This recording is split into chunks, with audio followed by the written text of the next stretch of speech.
prosperava. Quando José chega ao Egito, ele é vendido a mercadores que levam mercadorias ao Egito.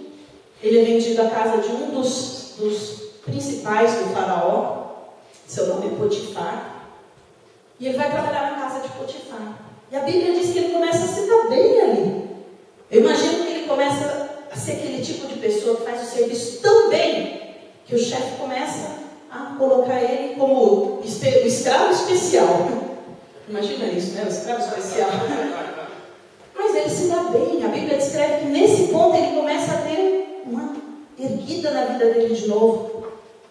Aí o que acontece? A esposa de Potifar se engraça com ele. Imagina que devia ser uma mulher linda, pessoas de dinheiro, devia se cuidar dessa. Naquela época os cuidados com as mulheres eram muito mais, acho que profundos do que são hoje, né? Uma vez eu já ouvi uma explicação, quando Esther foi se preparar, isso são parênteses, Esther foi se preparar para conhecer o futuro rei, Assuero, ela ficou 1 ano em tratamento de beleza.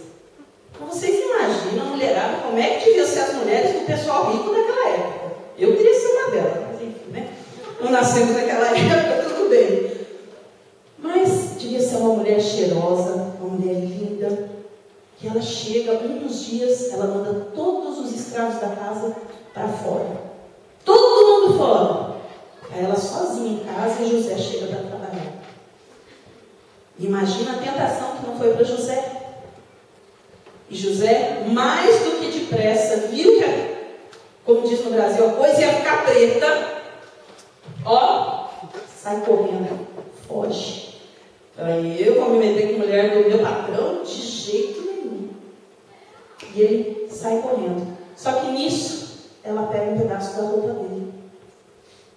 E aí com isso, ela mente ao marido dela. E ele é mandado à prisão. Estava se dando tão bem. De repente cai de novo. Na prisão, ele começa a ajudar o carcereiro. A Bíblia descreve que ele, talvez, eu não sei como é que era a forma de carceragem na época, a forma da prisão, mas ele começa a se dar tão bem que ele se torna responsável junto com o carcereiro. José devia ser muito bom naquilo que ele fazia. Tudo que ele punha a mão dava certo. Então ele começa a ser praticamente o responsável. Era um prisioneiro, mas ajudando a cuidar dos outros prisioneiros. E num determinado dia, aparecem 2 figurinhas lá na prisão. Que são 2 pessoas que vêm direto lá da sala do trono do rei, do faraó. É o copeiro e o padeiro do rei. Os 2 foram presos, o rei lá deu 5 minutos, falou, vão para a prisão, vocês 2, não quero mais saber de vocês. E eles chegam ali. Uma determinada noite, a Bíblia descreve que eles tiveram 2 sonhos também. Não vou entrar aqui no detalhe do sonho. Se você quiser ler depois, lá para o capítulo 37 de Gênesis, você está convidado a ler a história de José na sua casa. É uma história fabulosa. Eu estou só resumindo. E aí, eles descrevendo os sonhos para ele, José fala, Deus é o Deus das interpretações dos sonhos. Então eu vou perguntar a Deus, e Deus vai dar a interpretação. E Deus dá realmente. Para o copeiro, ele fala, você daqui a 3 dias vai voltar a servir o rei. E para o padeiro, daqui a 3 dias você vai ser morto. Nossa, uma notícia boa de dar, inclusive. E passam-se os 3 dias e acontece exatamente como José havia falado. E José, talvez cansado da prisão, eu acredito que José já estivesse, por mais que se estivesse se dando bem ali na prisão, já estava cheio daquela vida de prisioneiro. E ele fala, copeiro, quando estiveres com o rei, se lembre de mim. Lembre-se de falar para o faraó de mim. Quase que pedindo, por favor, dá um jeito de me tirar daqui. Você já viu que eu sou uma boa pessoa? Quanta injustiça José passou.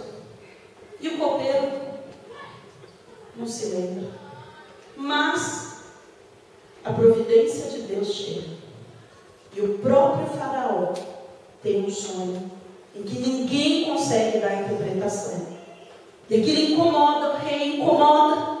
Aí o copeiro fala, faraó, majestade, eu conheci alguém na prisão que interpreta sonhos. Então manda chamar este homem. E José é levado à presença do rei.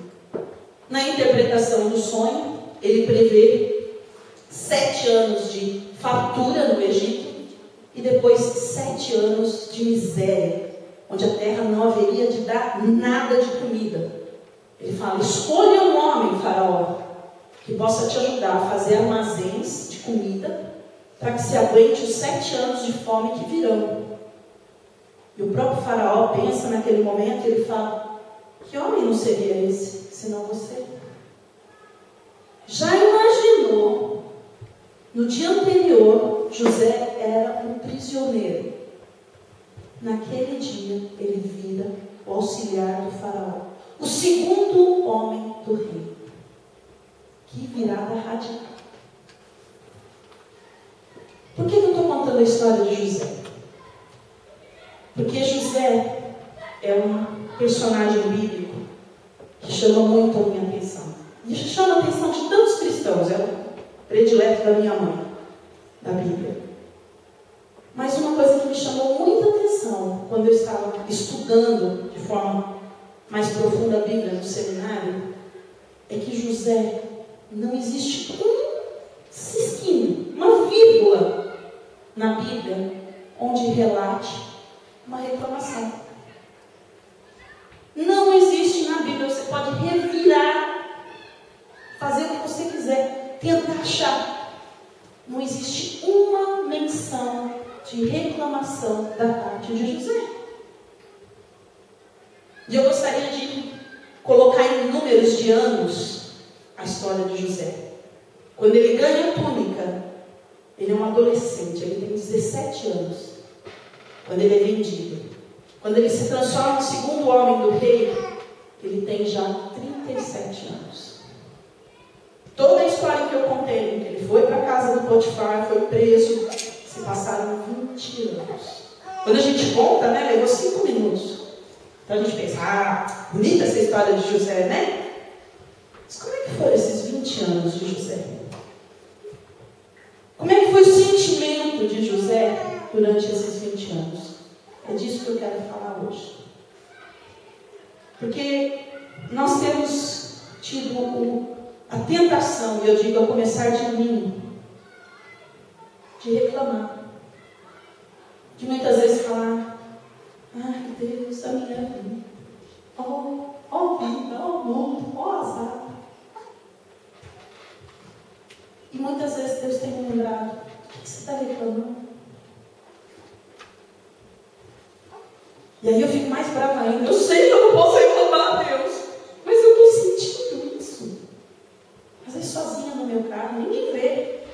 E todo mundo vê a Ana Paula feliz, a Ana Paula carinha boa na igreja, né? Como a gente faz sorriso de vinho na igreja.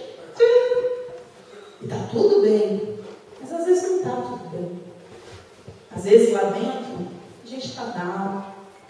A gente fala: não, é a Inglaterra, é o país, é o céu cinza. Mas eu quero chamar a nossa atenção, a minha também, a começar de mim. Será que a gente tem tido a mesma reação que José teve perante os fatos que ele enfrentou na vida dele? Então, a primeira coisa que eu gostaria que a gente pensasse é quando a gente é traído por alguém que a gente ama. Não sei se você já teve a experiência dessa na sua vida. Eu tive. Fui traída por um namorado, com uma menina da igreja, os dois dentro do carro da minha mãe. Foi uma cena linda. Levou muito tempo para eu liberar perdão para eles. Isso dói.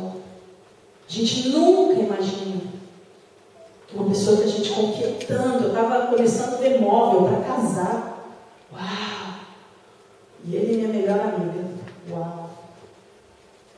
A mesma coisa que José, seus próprios irmãos, eram sangue dele, alguns deles, meio irmãos por parte do pai, mas viviam juntos sobre o mesmo teto.